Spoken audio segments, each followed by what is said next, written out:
I'm Lucy Pringle. I've been investigating the cross-circle phenomenon for over 30 years.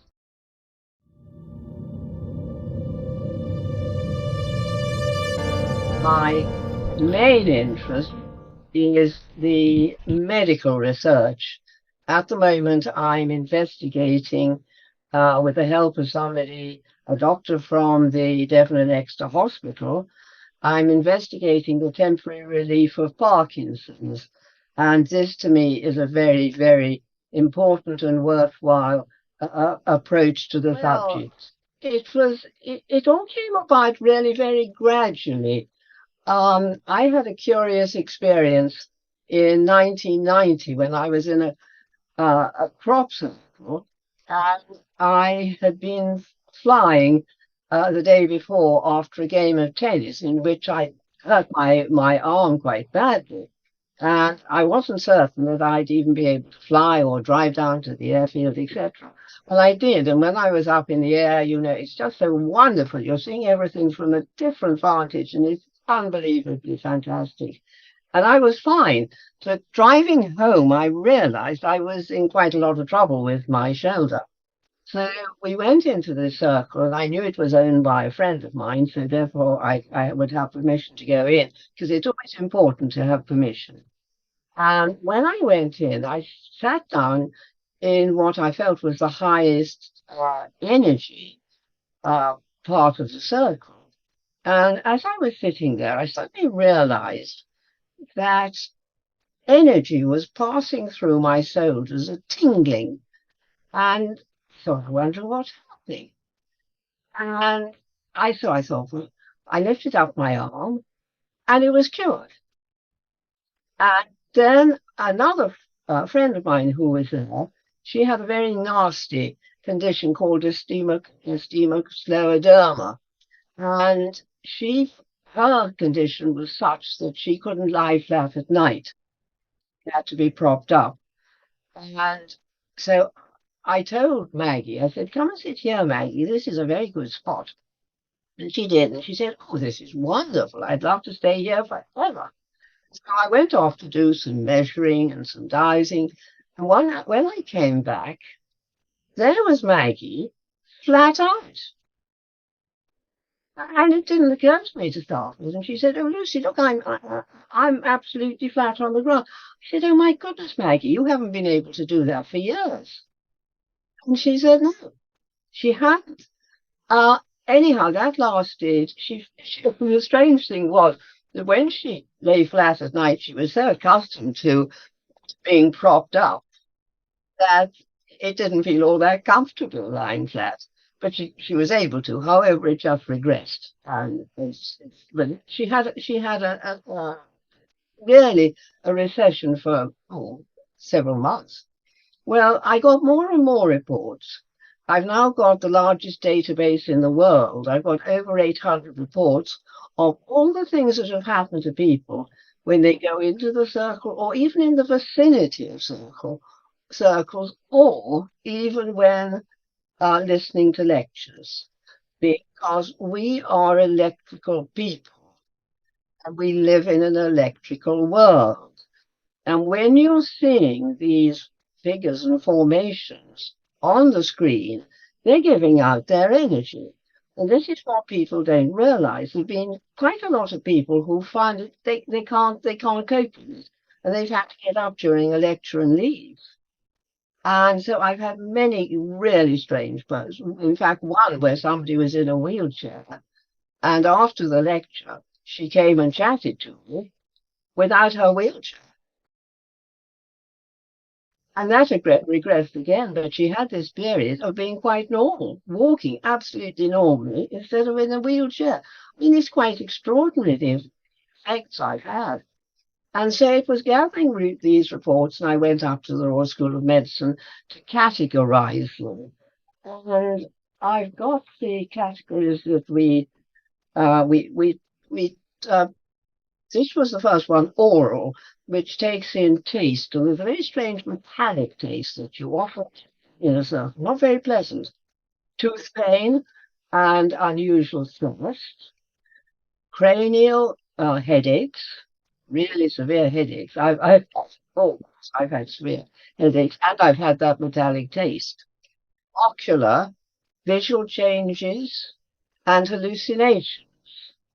Then we get the auditory, hearing voices, music, etc.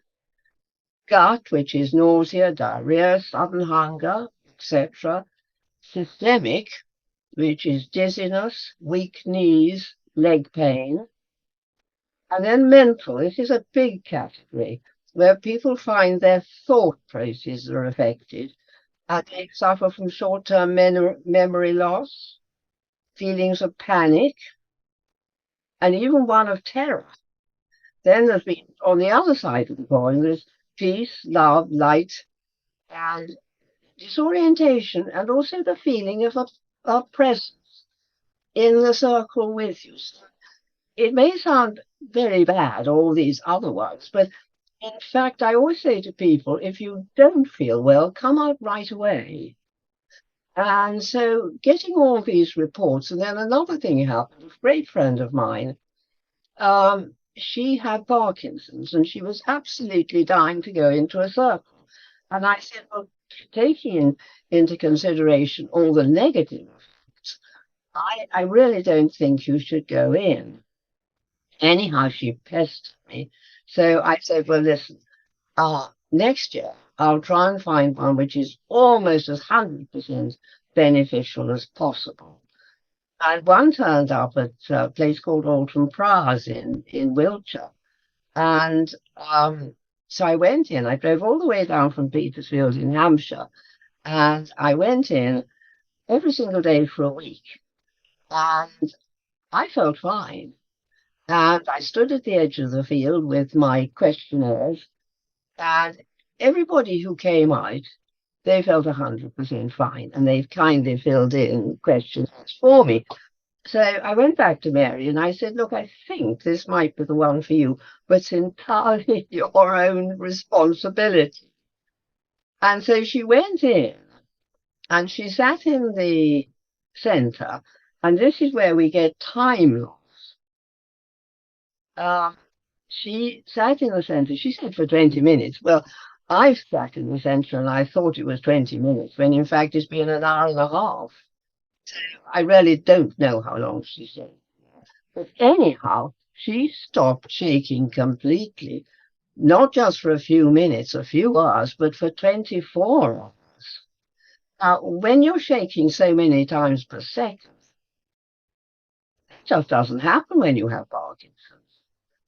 And so this really, I've been doing other research, and I've been burying bottles of water inside and control samples outside. That was my early part of research. But then I decided I got to really do something quite positive about this. So I enlisted the help of somebody called Dr. Paul Gary, who is an advanced clinical physiologist from the Devon and Exeter Hospital. And of course, this is neurology. And doing all manner of tests. And we're doing saccadic eye movements, for example. Now, if you draw a pendulum very slowly across somebody's line of vision, in the Parkinson's sufferer, it goes in jumps and it's quite, you can see that the eye movement is in jumps and it's quite jaggedy. Whereas those of us who don't have it, it's very smooth and gentle. Well, it was very interesting because we did the control tests, then we went into the circle, and then we did blind control tests afterwards. So that's 3 identical tests we have. And when she was in the center, well, in the circle, her eye movements went back to normal. I mean, you could say, well, she didn't have Parkinson's. And these are the sorts of things you can't fake. They're on your computer in front of your eyes.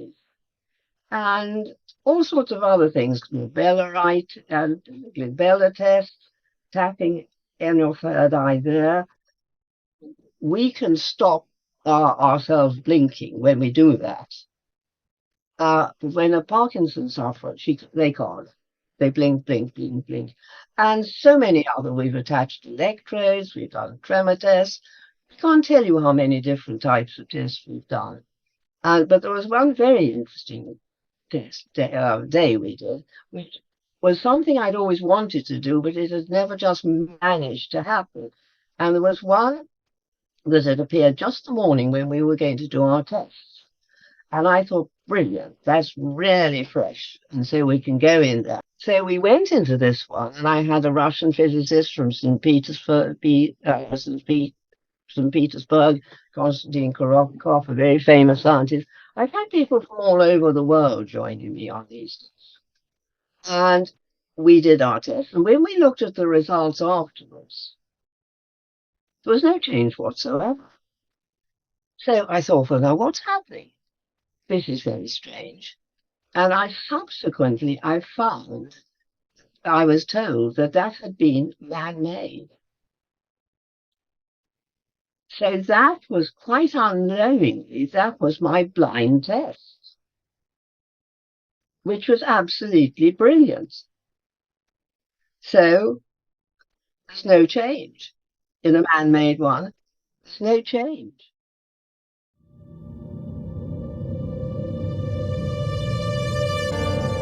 Well, you have to be the first person in before people trample. There are many, many signs that you can find if you're the first person in. For example, in the green crop, when it's immature, it has a green glaze or film that covers the stem and covers the leaves and the seed head. Now, if you hold that, run your finger and thumb up along the stem, you can easily rub that off. And then you just see the green underneath. Well, if you imagine people walking on that, and in fact, quite often I've seen the actual tread of somebody's shoes. So, and you can actually say, well, either that was, well, it couldn't have been, maybe I'm not the first person in, or else that's man-made. Now, in the mature crop, when the seed heads are ripe, if you're going along and say you're walking along the fallen crop and you look underneath and you see grain, you know the pressure has been applied. So what you're looking for is to see whether any pressure has been applied. And then you know people have been stomping around.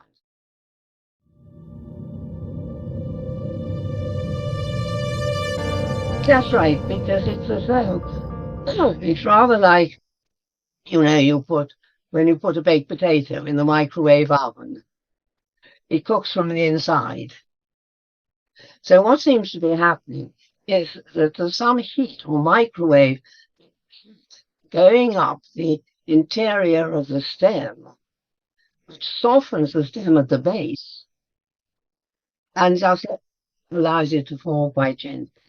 Well, I don't know. I don't know. The fact is that it's obviously some sort of microwave energy, whether it's infrared or we don't know. There's so many things that we actually don't know about this phenomenon that I now don't hesitate to say I don't know. You can't pretend you know it all when in fact you simply don't. And this is where it's so intriguing. And some of the very best minds are involved in this, particularly mathematicians and geometers. I mean, some of the formations have been so complex. I'll just read you one. This was one at Martinsell Hill. Now, there was a most brilliant geometer called Michael Glickman, and he'd been drawing up the geometry of the circles for many, many years. And he knew what he was doing. He was an expert. And this one appeared a place called Orr in Wiltshire in 2018. And it was only up for a very short time before the farmer harvested it out. And luckily, somebody managed to take a drone shot of it, and a very good drone shot, because when I'm flying and trying to take the pictures, I lean out, because what you really need is a vertical. You can only get a vertical by leaning out. Mind you, I'm strapped in, so you don't have to. And anyhow, this is what Michael said. I've been drawing circles now for nearly 30 years, and I was astonished by the skill and precision embodied in the martinsell hill. It is, in my view, one of the top 10, maybe 5 formations we've received. It contains 28 pentagrams and 140 precisely formed isosceles triangles, each one with a prime angle of 36 degrees, which automatically generates the golden section. Now, he took 2 days to draw that, and being so skilled, it was so complex. And he said any suggestion that this meticulous and majestic formation might be man-made is bizarre to the point of lunacy. So just imagine all that complex geometry. It's hard to believe, isn't it? So that's what we're faced with. And in the man-made ones, you never get geometry. You get it. This is again where the vertical ones are so important. Because some of the man-made ones look very good. When you analyze them, like Michael Glick did, you can find the flaws. There's always a flaw. And there was one, this was in 2001, and it was on the highest point of Wiltshire. There's a ridge going along, and this was the highest point of the ridge, which actually happened to be the highest point in Wiltshire, and it was on the Wanstead, and it happened in 2001. And this is a message I actually received from the hoaxers.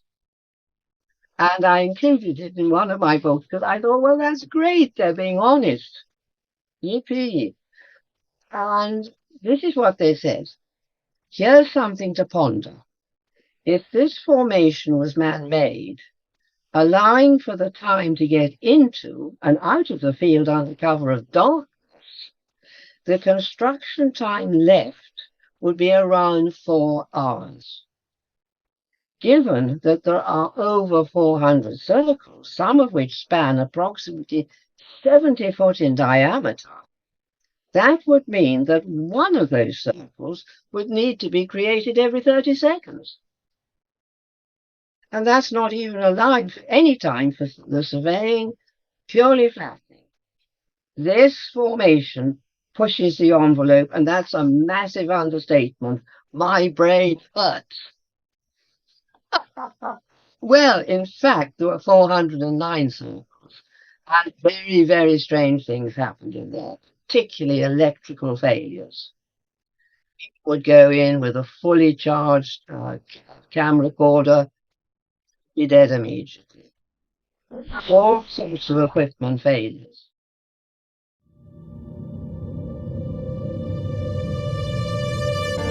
Absolutely. Well, you see, you're dealing with these subtle energies, and they actually affect the human system, our energetic system, if you like, our electronic system, because this is exactly what's happening, and this is one of these strange and very bizarre things that is happening. I'm now quite used to it, but this feeling of a presence is quite a strange one. It's bizarre, isn't it? Yes, well, we're dealing with the same sort of, it's all to do with these electrical energies and subtle energies, which we really don't quite fully understand. You know, there's an awful lot in this world. You find out the more you know, actually, the less you know. I mean, you know, it's a very true statement.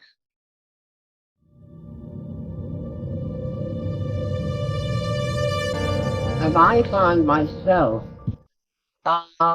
I found two when I was flying, and then there was one, I'll never forget it, when I was driving towards Avebury Stone Complex, and this is one of the most wonderful sacred sites that we have in England. And there's a road running alongside the avenue as you drive towards it. And as I driving along, I was just coming in from the road, and on my right, I was driving slowly, I caught sight of a tiny little circle. It was in young wheat. We have, first of all, we have the canola, then we have the barley, which is a 100-day crop before it's harvested. Then the next one is wheat. And there was this little tiny circle with a standing crop in the middle. And I got out, and you know, it was so perfect. I just couldn't go in. I just looked at it in complete wonder.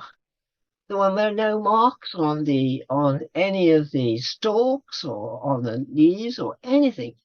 It was just incredible. And I hope that nobody would step on it and ruin it and just leave it.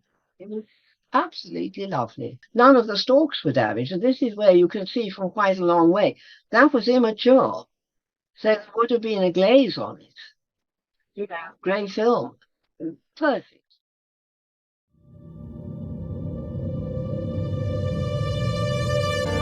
Well, I mean, I was just mentioning the one about Martinsell Hill. The geometry in there could not have been more complex. Now, most of them happen at during the night, as you probably know. But there was an extraordinary story, and I've got it here somewhere if I can find it. There we are. Now, I got to tell you about this because it's the only one where there have been many witnesses. And it happened on a Sunday, on the 7th of July, 1996. And 1996 was a year when we had many, many wonderful formations appearing.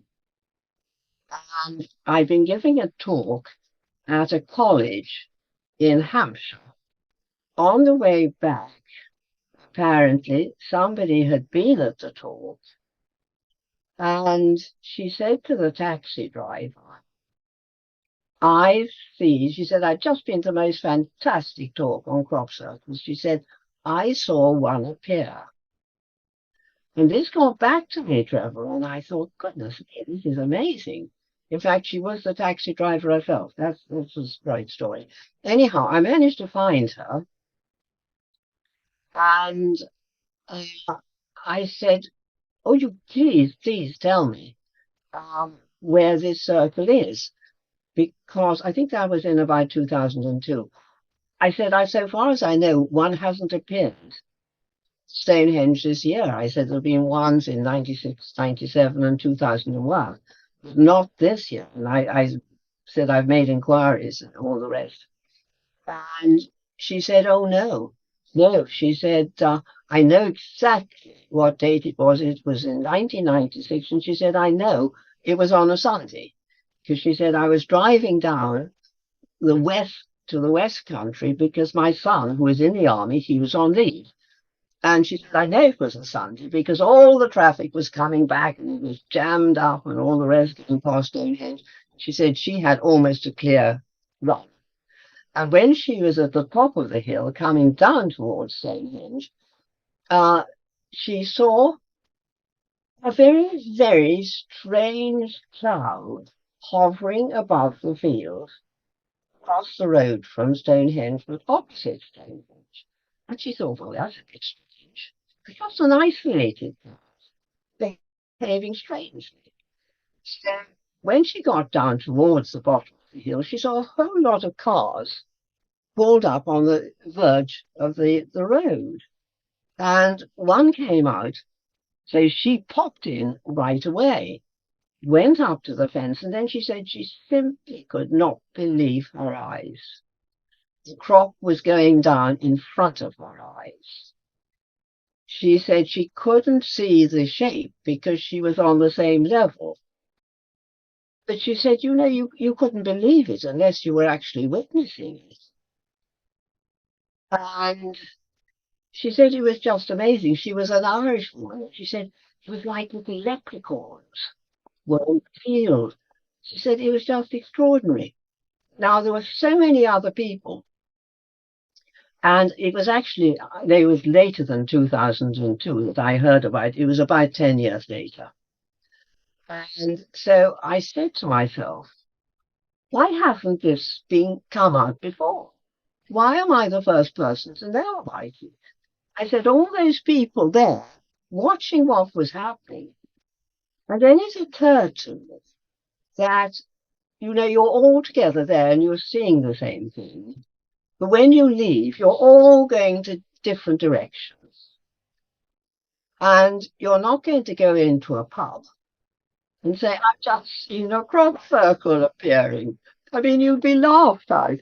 So this was why nobody heard about it until I heard from, I call her M because she didn't want to be her name. She still doesn't quite rightly.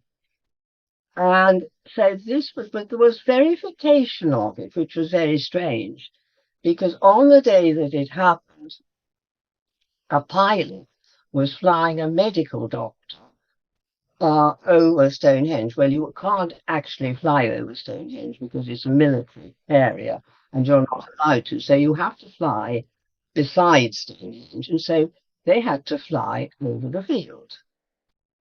And it was a gigantic formation. Let me give you the measurements. It was 900.5 times 580 foot feet and 151 circles. And so you wouldn't miss it. It was enormous. And so the pilot flew the doctor on and got the thrusting and they disembarked. Now, the doctor, for some reason, wanted to drive back past Stonehenge, and he saw a whole lot of people looking into the field. He didn't think anything about it. He just thought, well, what a hell of a lot of people looking into the field. But the pilot also flew back, and he couldn't believe his eyes. Now, we have a time scale of 45 minutes in between, because in his log, he's got his logbook, when he landed and when he flew back. The farmer said he'd had somebody working in the field until I think it was 5:30. A gamekeeper said it wasn't there in the morning, and a guard from Stonehenge said it wasn't there in the morning. So we have this very, very precise timing. And so this was, I got in touch with one of my very kind scientists, who I'm not a scientist, so the scientists very take me on board. I wanted to know scientifically how long it would take. And so this scientist said, I made several inquiries and I understand it is generally accepted that as a result of work conducted in the 1990s, it's possible to calculate the time a formation takes to appear based on the size and number of circles. The method relates to the Earth's gravitational and magnetic fields. This predicts a velocity of the resulting vortex filament of some 10 foot per second. The filament propagates not unlike a solar flare. To create the 151 circles in the 915 times 580 pattern, it would take the order of 20 to 25 minutes to create. That's exactly the time we're well, in fact, it's less than we're working on. We worked on 45 minutes. And the descending force emits an electrical discharge which releases bubbles from the underground aquifers. This is very important.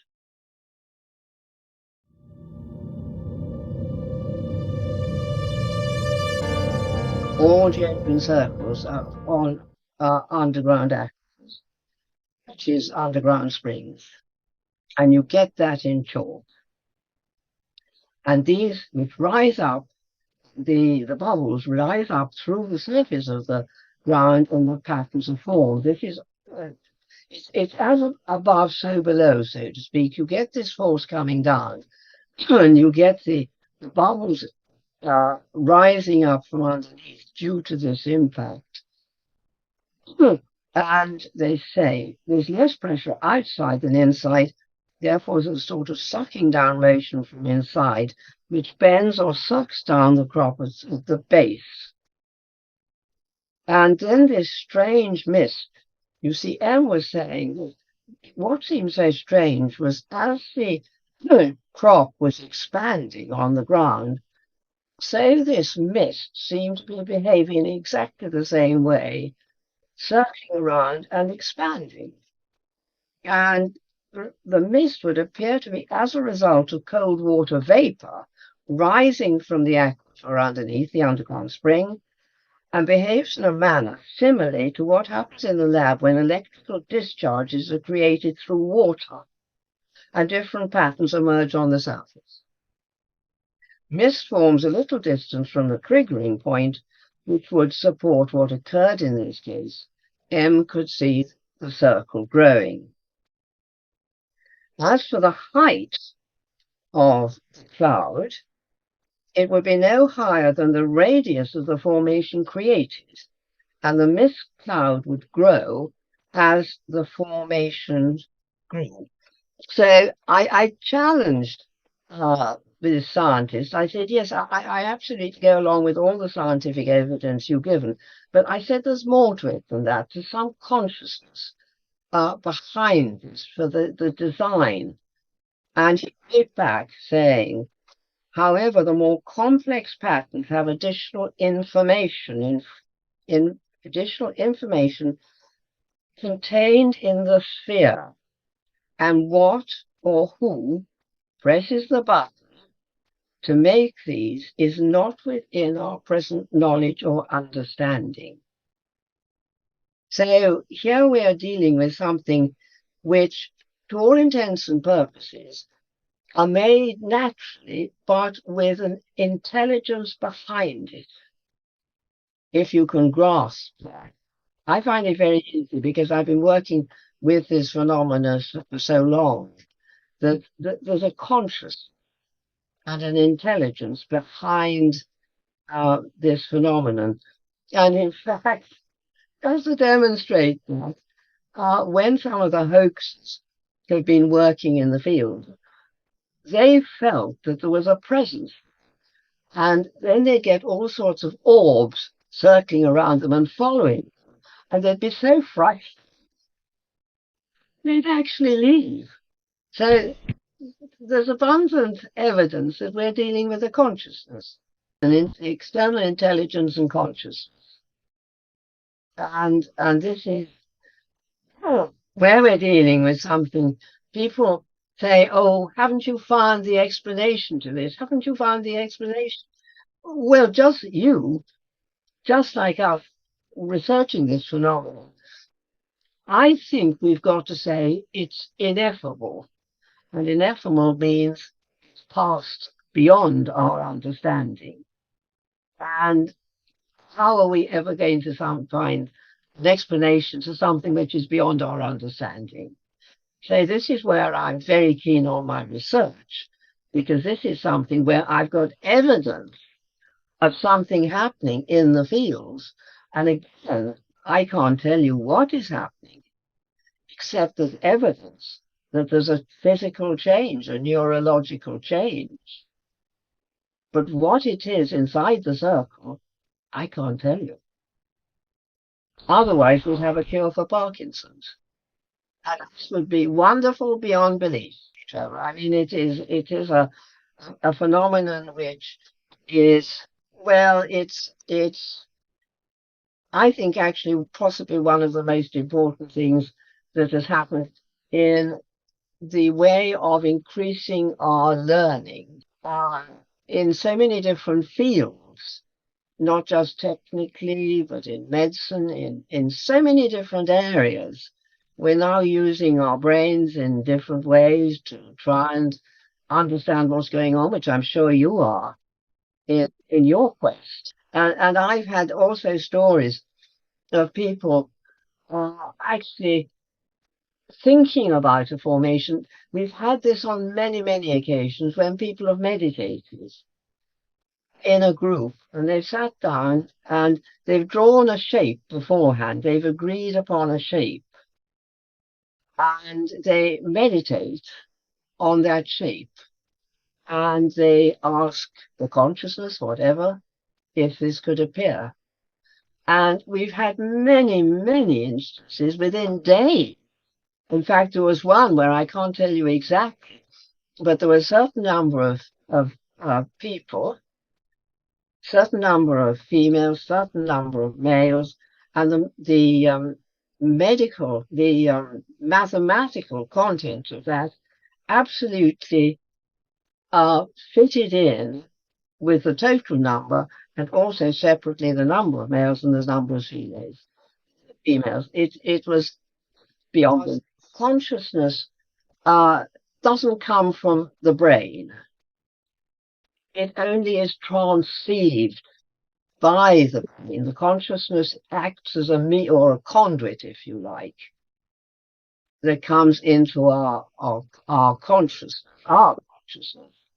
that we got this intelligence or consciousness outside, which does not originate in the brain. But the brain is purely the tool to transmit it to us. And what that is, I have no knowledge whatsoever, but I'm perfectly happy not to have any knowledge, just the very presence that, well, we know that the universe is conscious. So we live in a conscious universe, which happens to be electric universe. So we can look at it in many different scientific ways, but it still comes back fundamentally to the fact that we are privileged, those of us who are sensitive enough to be able to accept this consciousness beyond our brains, which is being given to us.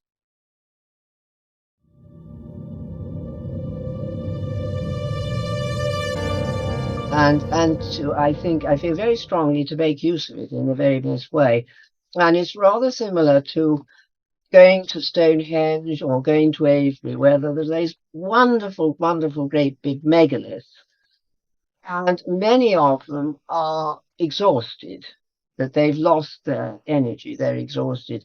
And this is what happens, and I'm sure you'll understand and agree with this. People go up and they take the energy, they draw the energy from it, and they don't think of giving their energy back. And this is what I always say to people: you've got to give some back.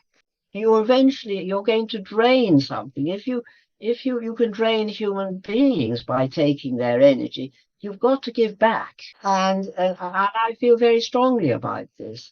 All the wonderful stones megaliths, these wonderful megaliths, they still have energy, because a lot of people, like the Druids, who worship the ancient religions and are really one with nature, they're very conscious of this, that you've got to give back. And so they, I think, nurture the stones, whilst many people, I don't think they do it maliciously in any way, but they're just, I think if you're given a present, quite often you want to give one back, don't you? Or you want in some way to thank that person by giving thanks, or different ways of doing it. It's just the same as the stones. And I always thank the circles, there's consciousness in there. And I know people, and I very often do the same. As I'm walking towards it, I can feel the energy and I can dowse the energy because it has a very big, some of them have huge auras. And in fact, one of my medical people, she knew exactly when she was approaching that she'd come into the aura because her knees went completely weak. And she said, "Oh, I've hit the energy of the circle." She might be a long way away from it. And they have this terrific energy radiating from it. And there was one pilot who was flying over a circle once, and all his instruments went haywire, and he swore he'd never fly over a circle again. Yes, and many people, certainly when they go into places, well, certainly into circles, they give what I call little votive offerings. And there's a place called West Kennet Longbarrow, which is one of the most famous in England, and one of the most ancient. It goes back.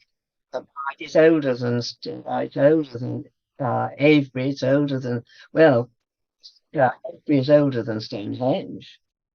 Then you go back even further to the Göbekli Tepe temple in Turkey. I don't know if you've heard of that. Oh, that's amazing. That goes back maybe 12 or even 13,000 years. That was before any prehistoric man had any steel instruments, metal instruments, to do the most wonderful carvings on the architecture, on the pillars. And the interesting thing is that the mathematics, the geometry in the Göbekli Tepe temple, which is the oldest in the world, is the same geometry as you're finding in the circles. And it's exquisite geometry. If you're interested, you should look it up. And it survived the awful earthquake that there was in Turkey this year. And I was so worried that this would be ruined and destroyed, but it wasn't. It escaped. But it is a fantastic, absolutely fantastic place. And it was really only discovered by a shepherd who was taking his flock of sheep, and his dog was worrying at some stones. And so the shepherd went up and he started moving away the earth, and then more and more and more. And he thought, well, heavens, what is this? This is something important. So he went and reported it. But this was only in, I think, last century. It's been there for 11, 12, 13,000 years.